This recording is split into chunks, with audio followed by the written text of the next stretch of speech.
সবার আগে আমার মন থেকে দোয়া সেই সমস্ত মানুষের জন্য যারা কমেন্টে দোয়ার জন্য বলেছেন, ইয়া আল্লাহ, যে মনে সত্য ভালোবাসা রেখেছ সেই মনকে অশান্তি থেকে বাঁচিয়ে নাও, যার নিয়তে খুলুস রয়েছে তার রাস্তাকে সহজ করে দাও, যাকে অপেক্ষা নসিব হয়েছে তার অপেক্ষাকে জায়া হতে দিও না, আর যে ভালোবাসায় তুমি ভালো রেখেছ তাকে সম্মান, শান্তি আর তোমার হুকুমে নিকা পর্যন্ত পৌঁছে দাও। আমিন ইয়া রাব্বুল আলামিন। কেননা যে আল্লাহর ফয়সালায় রাজি হয়ে যায় তার কখনোই ক্ষতি হয় না। মনে রাখবেন, হতে পারে এই ভিডিও সত্যি আপনার জন্য ইশারা।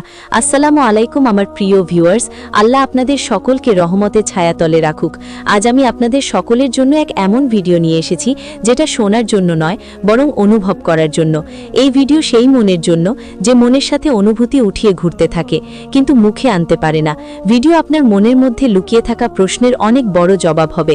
প্রশ্ন এটা, যদি কারো অনুভূতি মনের মধ্যে বারবার আসে বিনা কোনো কারণে, এটা কি শুধু খেয়াল হয় নাকি এটা তকদিরের ইশারা হয়?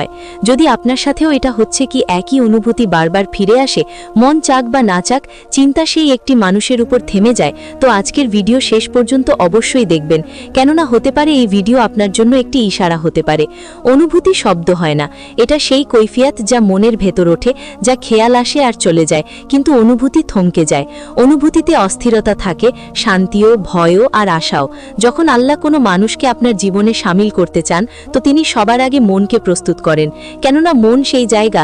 একটু শুনুন, আজ তুমি পেরেশান রয়েছ, আর এই পেরেশানি বাস্তব, কিন্তু তুমি পেরেশান হয়েও না, আল্লাহ সব ঠিক করবেন। যদি সেই মানুষ তোমার নসিবে লেখা থাকে, তো মনে রাখো সে তোমাকে মিলে যাবে। কিন্তু নিজেকে প্রশ্ন করো, কি আমি কি এটার উপযুক্ত হয়ে গেছি? আমাকে কি সরাসরি বিনা পরীক্ষায় জান্নাতে পাঠিয়ে দেবে? আমার ঈমান কি এতটাই মজবুত যে আমাকে দুঃখ আসবে না, মুশকিল আসবে না, আর খারাপ সময়ের মধ্যেও পার হবে না? না, আল্লাহ আমাদের পরীক্ষার জন্য জন্ম দিয়েছেন। এই দুনিয়া ফানি না, এটা বাকি থাকবে না আমরাও। মানুষকে এখানে এজন্যই পাঠানো হয় কি সে মুশকিল সময়ে দাঁড়িয়ে থাকে, ভেঙে না যায়, আর শেষ পর্যন্ত লড়ে যায়। তারপর তার উপর পরীক্ষা আসে, তার সম্পর্কে পরীক্ষা করা হয়, তার নফসের পরীক্ষা নেওয়া হয়। এটা দেখা হয় কি তার সহ্য ক্ষমতা কতটা, সে কতটা সবর করতে পারে, আর সে কি সেই উদ্দেশ্যকে চিনতে পারে যেটার জন্য তাকে সৃষ্টি করা হয়েছিল। আর মনে রাখো, আল্লাহ পাক কখনোই কোনো মানুষকে তার ক্ষমতার থেকে বেশি পরীক্ষা করেন না। যে সময় মানুষ ভেঙে যাওয়ার শেষ মঞ্জিলে থাকে, এই সময় আল্লাহ তাকে থেমে নেয়। এজন্য পরীক্ষা যে কোনো পরিস্থিতিতেই আসবে।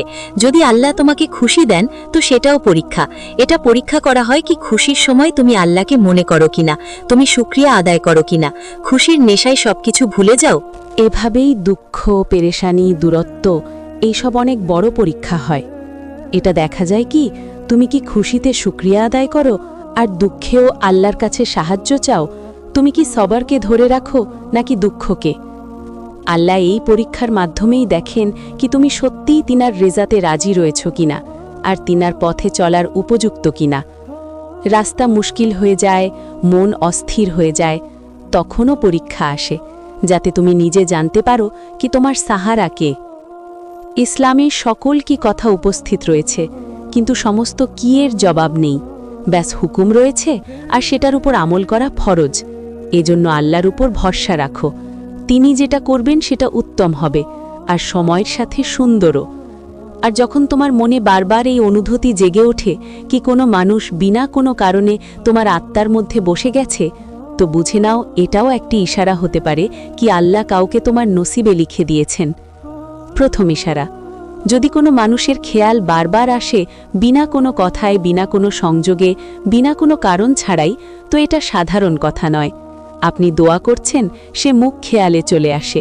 আপনি ঘুমিয়ে থাকেন, সে খেয়ালে চলে আসে। এটা এই কথার নিশানি কি মন কোনো এমন কথাকে ক্যাচ করছে সেটার উপর আল্লাহর রেজার ছায়া রয়েছে। এটা সেই সময় হয় যেখানে আল্লাহ মনকে বলে দেন কি যার খেয়াল তোমাকে কষ্ট দিচ্ছে সেটা বিনা কারণে নয়।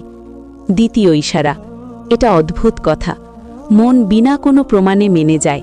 আপনার কাছে না কোনো ওয়াদা, কোনো একিন, না কোনো শব্দ, কিন্তু মন বলে এটাই সেই মানুষ। মনকে না বোঝানো যেতে পারে না, ধোঁকা দেওয়া যেতে পারে না, কেননা মন এটা চিনে ফেলে। কিন্তু বুদ্ধি এখন বুঝতে পারে না। এটা মনের মেনে যাওয়া, এটার আলামত কি আল্লাহ কাউকে আপনার তকদিরে লিখে দিয়েছেন।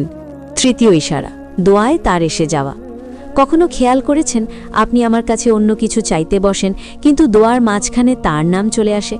আপনি অন্য কিছু বলতে চান, কিন্তু জবান তার জন্যই দোয়া চায়। এটা কোনো কাকতালীয় নয়, এটা এই কথার প্রমাণ কি মন আল্লাহর সামনে সেই নামেই পেশ করছে যেটা আল্লাহ প্রথমেই জানেন। কিন্তু মন মিথ্যে বলতে পারে, কিন্তু দোয়া নয়। চতুর্থ ইশারা। যদি কোনো মানুষ আপনার জীবনে উপস্থিত না থাকে, না কথা, না পরিচয়, না সংযোগ, তবুও মনের নিকট থাকে, তো বুঝে নাও এই সংযোগ শারীরিক নয়, রুহানি হয়। রুহানি সংযোগ দূরত্বে ভেঙে যায় না, সময় ভেঙে যায় না। এইটা সেই সংযোগ যেটা আল্লাহ নিজে বানিয়ে দিয়েছেন। সত্য তকদিরের ভালোবাসা চিৎকার করে না, এতে বেহায়া থাকে না, জলদি থাকে না, জিদ থাকে না, বাস একটি নিঃশব্দ দেওয়া থাকে।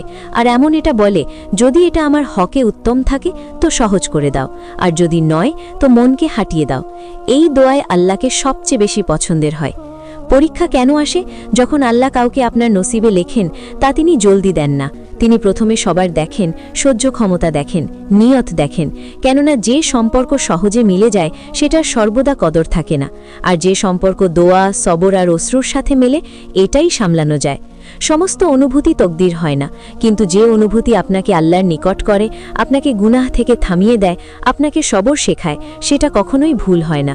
যদি আপনার মনে কোনো অনুভূতি বারবার আসছে, তো ভয় পাবেন না। বাস আল্লাহকে বলুন, এ আল্লাহ, যদি এটা আমার নসিবে রয়েছে তো এটাকে সহজ বানিয়ে দাও, আর যদি নয় তো আমার মনকে শান্তি দান করো। আর যে আল্লাহর ফয়সালায় রাজি হয়ে যায়, তারা কখনোই ক্ষতি করতে পারে না। আর মনে রাখবে, হতে পারে এই ভিডিও আপনার জন্য একটি ইশারা।